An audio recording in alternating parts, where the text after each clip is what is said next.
Basic introduction to TOC हमारी complete हो चुकी है। मैंने आपको अच्छे से समझाया कि टीओसी क्या है, हमें इस सब्जेक्ट को क्यों पढ़ना है, स्ट्रिंग्स के बारे में समझाया, ऑपरेशंस ऑन स्ट्रिंग्स के बारे में समझाया, लैंग्वेज के बारे में बताया and so on. Basic introduction हमारी कंप्लीट हो चुकी है।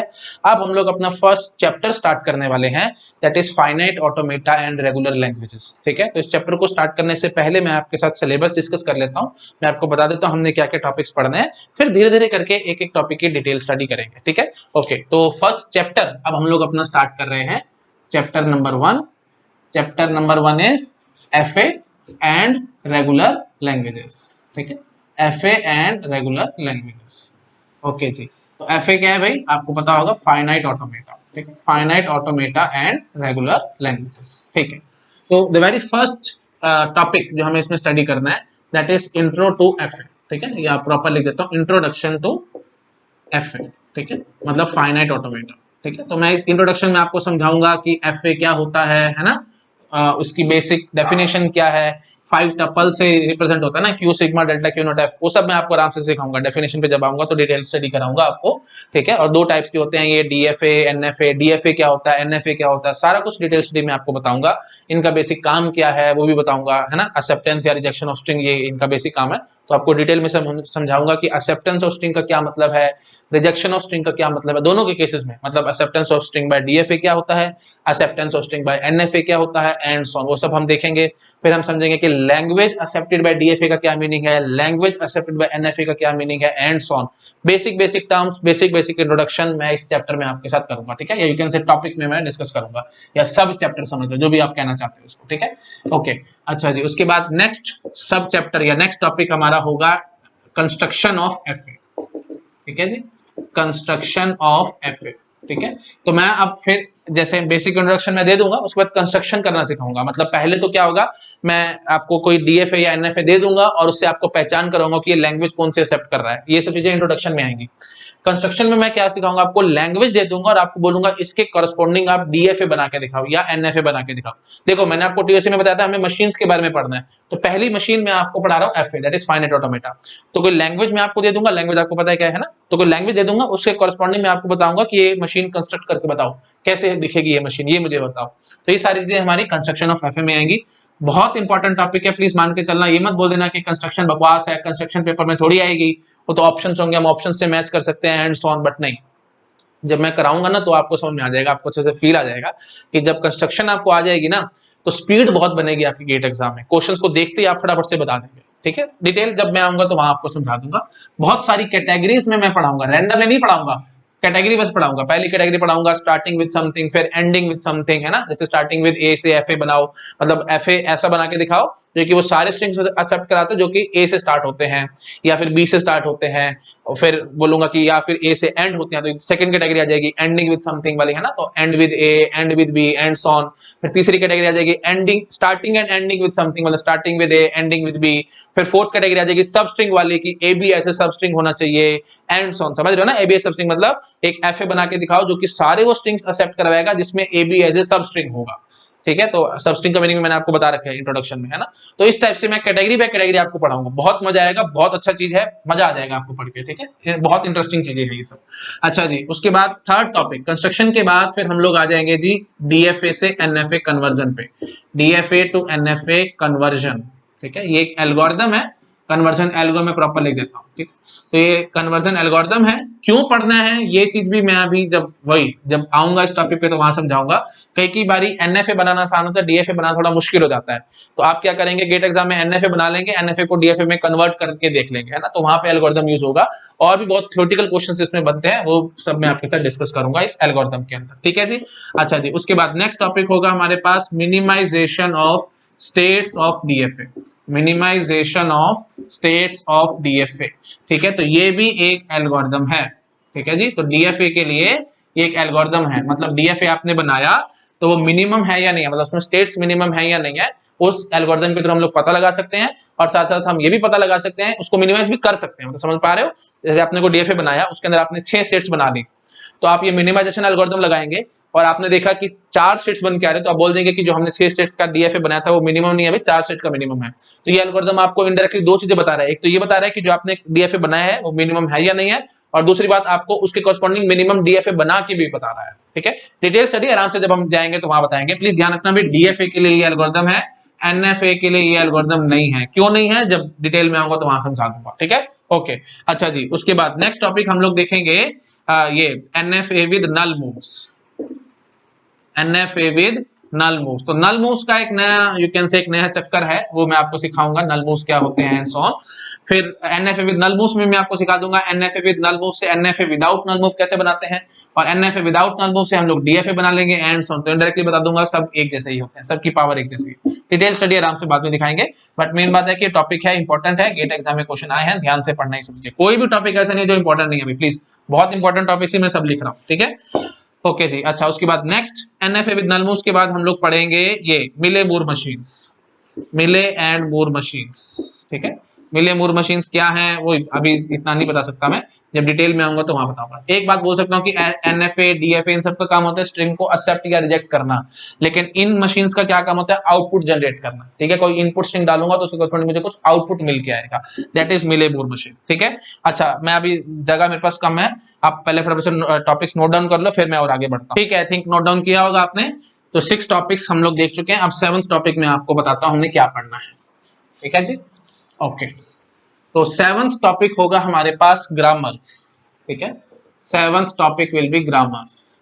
तो ग्रामर्स क्या है भाई, जैसे इंग्लिश की ग्रामर है, आपको इंग्लिश की ग्रामर आती है तो हम सेंटेंसेस जनरेट कर सकते हैं ना इंग्लिश लैंग्वेज के, ऐसे टीओसी में ग्रामर होगी। तो अगर हमें ग्रामर आती है तो हम स्ट्रिंग जनरेट करना सीख जाएंगे। तो याद रखना भाई, ग्रामर एक जनरेटिंग डिवाइस है, और एफए और डीएफए एनएफए मैंने पढ़ाया है, ये सब कुछ एक्सेप्टिंग डिवाइस है। ठीक है, ये स्ट्रिंग को एक्सेप्ट या रिजेक्ट कर सकते हैं। तो जो स्ट्रिंग एक्सेप्ट या रिजेक्ट कर रहा है, तो कोई ऐसी चीज भी होनी चाहिए जो जनरेट कर सके, जनरेट करने के लिए ग्रामर है। तो याद रखना, grammar is a generating device, ये स्ट्रिंग्स को जनरेट कर सकती है, मतलब पैदा कर सकती है। ठीक है, तो रूल्स एंड रेगुलेशंस होते हैं, मैं आपको सिखाऊंगा आराम से बाद में। जैसे नॉर्मल इंग्लिश लैंग्वेज है, उसकी ग्रामर है, तो उसमें रूल्स एंड रेगुलेशंस है ना, कि कैसे स्ट्रिंग बनाने हैं कैसे नहीं बनाने एंड सो ऑन। तो यहाँ पे भी रूल्स एंड रेगुलेशंस होते हैं, आराम से मैं आपको डिटेल में बाद में सिखाऊंगा। ठीक है, अच्छा जी। उसके बाद ग्रामर्स की बेसिक इंट्रोडक्शन मैं यहाँ पे आपको दूंगा, 7th टॉपिक होगा इंट्रोडक्शन टू ग्रामर्स। ठीक है, बेसिक इंट्रोडक्शन में दे दूंगा। उसके बाद फिर हम लोग नेक्स्ट टॉपिक देखेंगे भाई, चॉम्स्की हायरार्की। ठीक है, चॉम्स्की हायरार्की। चॉम्स्की हायरार्की में क्या है भाई, ग्रामर्स को हमने अलग अलग कैटेगरीज में बांट दिया है, type 3, type 2, type 1, type 0 and so on. ठीक है, वो सारी मैं आपको कैटेगरीज की पहचान करवाऊंगा, कौन सी टाइप 3 होती है, कौन सी टाइप 2 होती है एंड सो ऑन, वो सारा कुछ हम यहाँ देखेंगे। अच्छा जी, उसके बाद फिर हम आ जाएंगे जी कंस्ट्रक्शन ऑफ ग्रामर्स पे, कंस्ट्रक्शन ऑफ ग्रामर्स पे। ठीक है, ग्रामर सीख लेंगे क्या होती है ना। उसके बाद फिर वही चॉम्स्की हायरार्की मैं समझा दूंगा, मतलब तोड़ना सिखा दूंगा, कौन सी ग्रामर कैसी है, कैसे पहचान करनी है एंड सो ऑन। जैसे देखो डीएफए एनएफए में समझाया था ना, बिल्कुल वैसे यहाँ होगा। इंट्रोडक्शन में मैं आपको ये सिखा दूंगा, ग्रामर देके आपसे पूछूंगा कि लैंग्वेज कौन सी है एंड सो ऑन। तो ग्रामर गिवन होगी, हम उससे लैंग्वेज पहचान कर लेंगे कि मतलब ये ग्रामर कौन सी लैंग्वेज जनरेट कर रही है। फिर उसके बाद फिर वही बात आएगी ना कि लैंग्वेज देके मैं आपसे पूछूं कि ग्रामर जनरेट करके दिखाओ, तो वो सारा कुछ कंस्ट्रक्शन में आएगा। अगेन मत बोलना कि कंस्ट्रक्शन बकवास है, क्वेश्चन तो ऑप्शंस होंगे, गेट एग्जाम में हम पता लगा लेंगे। जब टॉपिक पे आऊंगा तो समझ में आएगा भाई, बहुत ज्यादा नीड है और बहुत इंपॉर्टेंट टॉपिक है, मान के चलना है, बहुत इंपॉर्टेंट है। ठीक है, इनफैक्ट इस टॉपिक से ना आपको पहचान हो जाएगी, आप रिकॉग्नाइज कर पाएंगे कि कौन सी लैंग्वेज हमारी रेगुलर है, मतलब ग्रामर कौन सी रेगुलर है ना, कौन सी सीएफएल सीएफजी है एंड सो ऑन। वही बात है, अभी इतने टॉपिक्स के नाम बोलूंगा तो शायद आपको ना पता, तो आप लोग बोर हो रहे होंगे, जिनको पता उनको बहुत इंटरेस्ट आ रहा होगा, बट ठीक है, अभी ज्यादा इतना नहीं बोलता। मेन बात बस इतनी बता देता हूँ भाई, पहचान करने वाले क्वेश्चन बहुत आते हैं। सिंपल एक लैंग्वेज देकर के आपसे पूछेंगे कि ये रेगुलर लैंग्वेज है या नहीं है, ये सीएफएल है या नहीं है, बहुत क्वेश्चन आते हैं, दुनिया भर के क्वेश्चन है, गेट एग्जाम के प्रीवियस क्वेश्चन देख लेना। तो पहचान सबसे बड़ी चीज है, कोई भी लैंग्वेज में आपको दे दो, जैसे एएन बीएन, ये लैंग्वेज कौन सी है अभी, रेगुलर है, सीएफएल है, कौन सी है, वो सारी पहचान करने वाली चीजें आपको कंस्ट्रक्शन में आएंगे, ऐसे आप पहचान नहीं कर पाएंगे। ठीक है, तो वही बात है, अगर आप इसके कॉरस्पॉन्डिंग रेगुलर ग्रामर लिख गए तो मैं बोल दूंगा कि लैंग्वेज रेगुलर है, अगर आप नहीं लिख पाए तो बोल दोगे कि लैंग्वेज रेगुलर नहीं है। तो कैसे नहीं लिख पा रहे हो, लिख पा रहे हो या नहीं लिख पा रहे हो, तो कंस्ट्रक्शन जब आएगी तभी तो आप कर पाएंगे ना, लिखनी आएगी तभी तो आप बता पाएंगे कि मैं लिख पा रहा हूँ या नहीं लिख पा रहा हूँ। आई थिंक आप समझ रहे हो मैं क्या कहने की कोशिश कर रहा हूँ। ठीक है, तो बहुत इंपॉर्टेंट टॉपिक है, बहुत ज्यादा इंपॉर्टेंट, मत बोलना कि बकवास टॉपिक है, बहुत इंपॉर्टेंट है। ठीक है जी, तो कंस्ट्रक्शन ऑफ ग्रामर हो जाएगी। कंस्ट्रक्शन ऑफ ग्रामर के बाद फिर हम लोग देखेंगे क्लोजर प्रॉपर्टी ऑफ लैंग्वेजेस। ठीक है, क्लोजर प्रॉपर्टीज ऑफ लैंग्वेजेस। ठीक है, तो रेगुलर लैंग्वेज का टॉपिक है हमारा, है ना, एफए एंड रेगुलर लैंग्वेजेस। तो रेगुलर लैंग्वेज की तो क्लोजर प्रॉपर्टी दिखानी है, मैं जनरल सेंस में आपको हर एक की प्रॉपर्टी बता दूंगा, है ना। क्लोजर प्रॉपर्टी समझ रहे हो ना, जैसे आपको याद होगा क्लोजर प्रॉपर्टी मैंने डिस्कस करी थी, रिफ्लेक्सिव, है ना, रिफ्लेक्सिव क्लोज है या नहीं यूनियन में, सिमेट्रिक क्लोज है या नहीं यूनियन में, जो रिलेशंस के चैप्टर मैंने सारा डिस्कस किया था। सेट थ्योरी देखो अगर आपने नहीं देखा है तो, ठीक है, सेट थ्योरी मैंने सारा डिस्कस किया था, रिफ्लेक्सिव क्लोज होती है यूनियन में या नहीं होती है, सिमेट्रिक क्लोज होती है या नहीं होती है, एंड सो ऑन। तो वही सब चीजें हमें याद करती हैं। अब देखो एक किस्म से ये लैंग्वेजेस वाली जो बात है, ये सेट है ना, मैंने आपको समझाया था जब इंट्रोडक्शन ऑफ टीओसी दे रहा था, मैं इंट्रोडक्शन में मैंने बताया था language nothing but set of strings. तो सेट है तो फिर क्लोजर प्रॉपर्टी वाली सारी बातें आएंगी, है ना, कि रेगुलर लैंग्वेजेस क्लोज हैं या नहीं यूनियन में, रेगुलर लैंग्वेजेस इंटरसेक्शन में क्लोज हैं या नहीं है, सीएफएल क्लोज है या नहीं है, एंड सो ऑन। तो सारी बातें हमें करनी है, आराम आराम से मैं करूंगा। और बहुत इंपॉर्टेंट टॉपिक है, इस पे तारे बना लो भाई, मान के चलना बहुत इंपॉर्टेंट है। मैं आपको हमेशा बताता हूं जहां पे मैं तारा बनाता हूं उस पे क्वेश्चन आता ही आता है, और आपने मेरे सारे तारे वाली चीजें करी हैं तो आप भी तारे बन जाओगे। तारे बन जाओगे मतलब शाइनिंग स्टार बन जाओगे, ठीक है। तो शाइनिंग स्टार बनना मतलब गेट में टॉप रैंक लानी है, तो ये सब चीजें आपको अच्छे से आनी चाहिए, बहुत बेसिक चीजें और बहुत इंपॉर्टेंट है, प्लीज मान के चलना, ठीक है।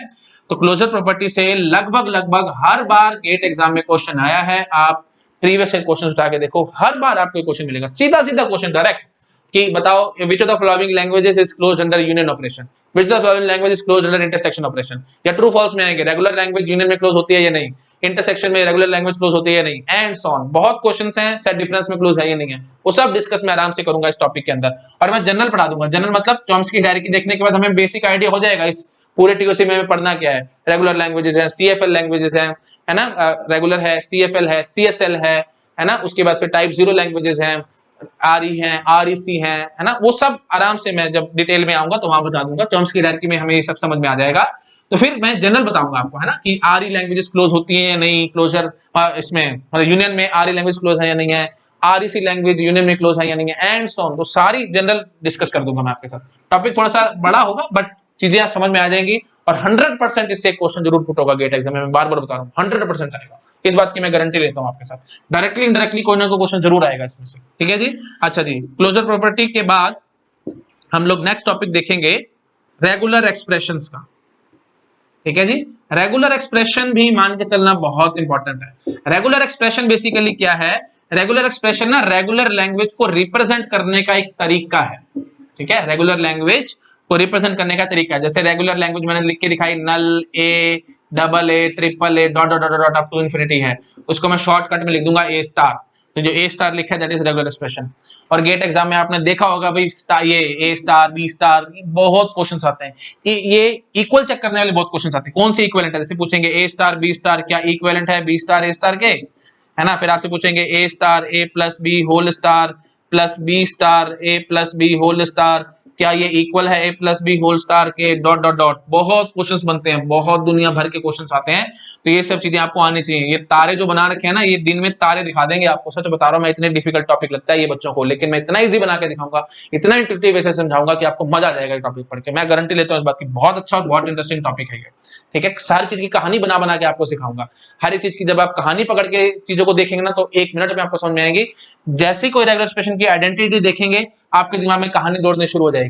अच्छा ये स्टार्टिंग विद ए है, स्टार्टिंग विद बी है, अच्छा या तो कोई स्ट्रिंग, दुनिया का कोई भी स्ट्रिंग पकड़ो, या तो स्टार्टिंग विद ए होगा, स्टार्टिंग विद बी होगा। तो एक किस्म से हम कह रहे हैं कि दुनिया के सारे स्ट्रिंग हमने पकड़ ली, तो बिल्कुल वही सब बात है, ठीक है। तो ये सब आइडेंटिटीज मैं आपको कहानी बना बना के सिखाऊंगा, बहुत मजा आएगा, believe me you will enjoy lot in this topic, ठीक है। बट इंपॉर्टेंट टॉपिक है, लगभग लगभग हर बार गेट एग्जाम में डायरेक्टली या इनडायरेक्टली ये स्टार स्टार आपको देखे होंगे, है ना। मेरे को ज्यादा बोलने की जरूरत नहीं, आपने हर बार कहीं ना कहीं ये स्टार सूट तो देखे ही होंगे पेपर में, है ना। ठीक है जी, चलो ठीक है, this is our 11th topic, बहुत इंपॉर्टेंट टॉपिक है, मान के चलना।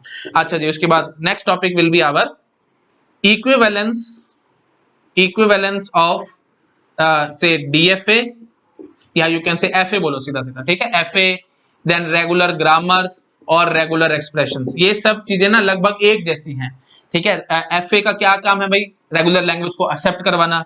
रेगुलर ग्रामर का क्या काम है जी, रेगुलर लैंग्वेज को जनरेट करवाना। रेगुलर एक्सप्रेशन का क्या काम है जी, रेगुलर लैंग्वेज को रिप्रेजेंट करवाना, ठीक है।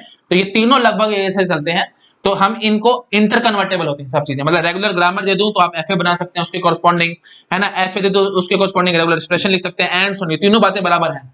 तो इस सबको प्रूव करने के लिए मैं बहुत सारे आपको एल्गोरिथम दिखाऊंगा, बहुत सारे सिर्फ 3 ही एल्गोरिथम दिखाऊंगा, उससे सारा कुछ ये A to Z प्रूव हो जाएगा, ठीक है। और इस सब के लिए एक बड़ी अच्छी थ्योरम है, शायद आपने नाम सुना होगा, आर्डन्स थ्योरम, है ना। तो आर्डन्स थ्योरम का मैं यूज करूंगा, मैं डिटेल में बाद में बात करूंगा, अभी इतना बोलूंगा तो अभी बात खींचने वाली बात हो जाएगी, लंबा हो जाएगा वीडियो, और कुछ नहीं, ठीक है जी। ओके, तो this is our 12th topic. और 13th जो कि लास्ट टॉपिक होगा, that is our pumping lemma for regular languages.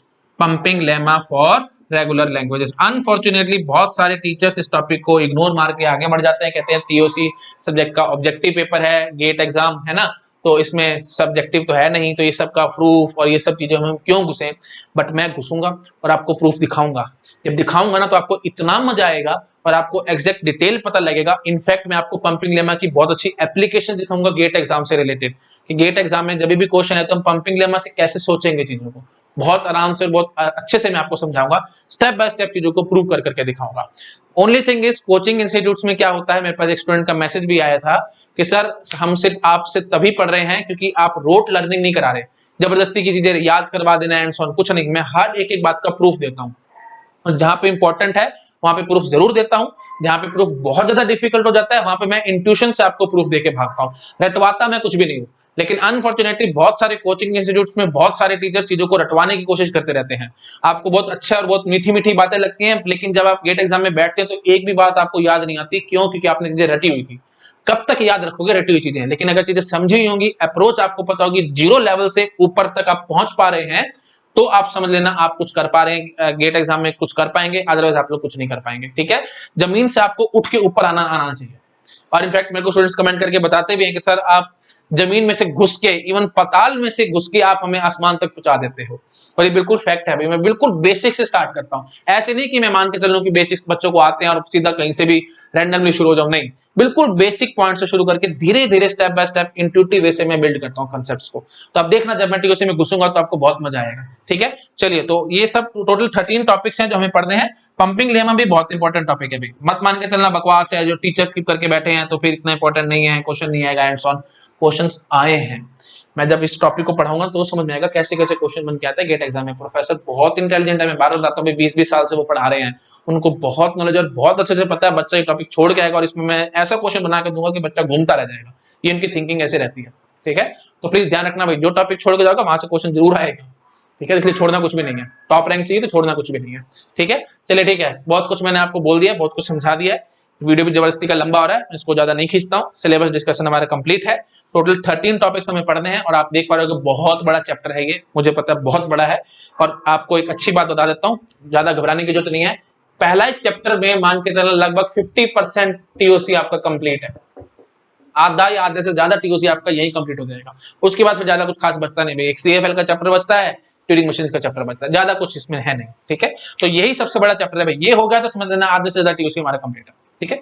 चलिए okay, thank you so much. अब नेक्स्ट वीडियो में मैं अपना फर्स्ट टॉपिक स्टार्ट करूंगा, that is introduction to FA. FA क्या है, उसको कैसे डिफाइन करते हैं, इंट्यूशन से सारा कुछ मैं आपको क्लियर करूंगा, ठीक है। Okay, thank you so much.